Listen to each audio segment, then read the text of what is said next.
अस्सलाम वालेकुम, this is me Ayesha नज़ीर और आप देख रहे हैं मेरा digital YouTube channel. So let's start this video for editorial discussion. Today the topic is dollar outflow. तो इस एडिटोरियल में बात की गई है कि पिछले साल मौसम गर्मा में जब तालिबान ने अफ़गानिस्तान के ऊपर कब्ज़ा किया था तो अमेरिका ने इस जंग से तबाह हाल मुल्क के जितने भी ज़खायर हैं अपनी तरफ से उनको फ्रीज़ कर दिया था। तब से लेके अब तक अफ़गानिस्तान में डॉलर का जो मुसलसल और नुमाया खराज नज़र आ रहा है ना, वो पाकिस्तान की तरफ से किया जा रहा है। इस वक्त तक यानी अब से पहले पाकिस्तान को जो सबसे ज़्यादा पाकिस्तान के लिए जो सबसे बड़ा एक्सपोर्टर था डॉलर्स का, वो अफ़गानिस्तान था, जो कि अमेरिका ने भी अपनी मईशत में डाला था। अब अफ़गानिस्तान की किस्मत एकदम से उलट जाने से पाकिस्तान के कमज़ोर होते हुए बैरूनी शोबे पर भी इस चीज़ का काफ़ी असर पड़ा है। जैसा कि जो exchange companies association of Pakistan है, उन्होंने भी मंडे को इस चीज़ पर जोर दिया।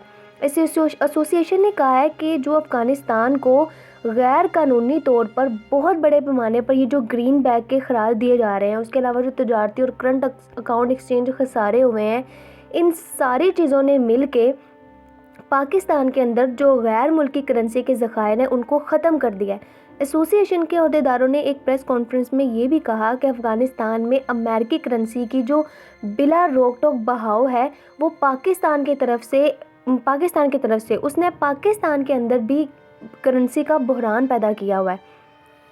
इनके मुताबिक तालिबान की हुकूमत पर अमेरिकी पाबंदियों के अलावा, यानी अमेरिका ने तो उनके ऊपर जो पाबंदी लगाई है उसके अलावा काबिल के जो लोग हैं, उसके जो शहरी हैं, उनको पाकिस्तानी रुपए की बड़ी होल्डिंग को डॉलर या दीगर मुल्की करेंसियों में तब्दील करने की हदायत ने, यानी पाकिस्तान ने क्या किया है कि उनके पास अगर डॉलर है या कोई और यानी पाकिस्तानी रकम है या फिर कोई और दूसरी उनकी रकम है, वो उसको डॉलर में कन्वर्ट कर सकते हैं।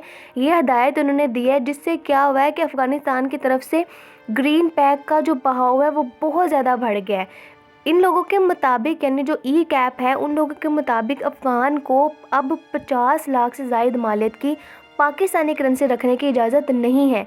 जब ये ग्रीन पैक का फुकदान इन लोगों ने देखा है उसके बाद ये हदायत जारी की गई है, ठीक है। और जो भी शख्स, इसके अलावा उन्होंने ये भी कहा है कि जो शख्स इस हुक्म की खिलाफ वर्जी करेगा या करता हुआ पाया गया तो इनके खिलाफ इंसदाद मनी लॉन्ड्रिंग कवानीन के तहत मुकदमा चलाया जाएगा। अब से स्टेट बैंक की जानिब से मुसाफिरों के लिए सालाना ज़ाती गैर मुल्की ज़र मुबादला के अलाउंस को $6000 तक महदूद करने की जो पाबंदी है, यानी गैर मुल्की ज़र मुबादला के इस गैर कानूनी बहाव को रोकने के लिए जो लगाई गई थी, वो फ़िलहाल नाकाम दिखाई दी है।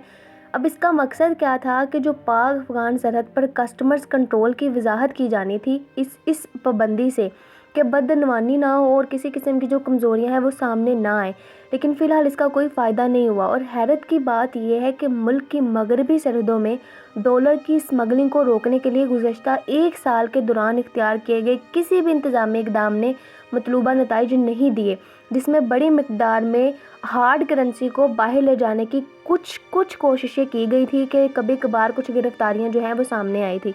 इसके अलावा कोई भी जो इक़दाम है वो काबिल गौर नहीं दिखा।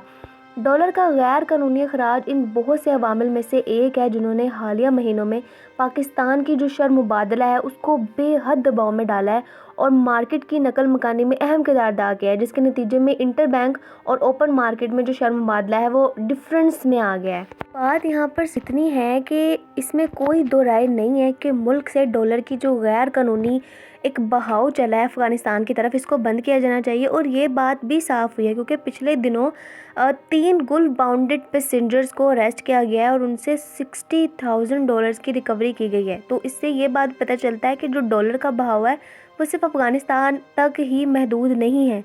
तो पाकिस्तान को अपनी ज़मीनी सरहदों और बंदरगाहों पर अपने कंट्रोल को मजबूत करने की ज़रूरत है, ताकि मुल्क से डॉलर की जो परवाज़ है इसको रोका जा सके, चाहे वो किसी भी सिमत में हो। So this is all about this second editorial of the day. Stay tuned. See you in the next video. Till then, Allah Hafiz.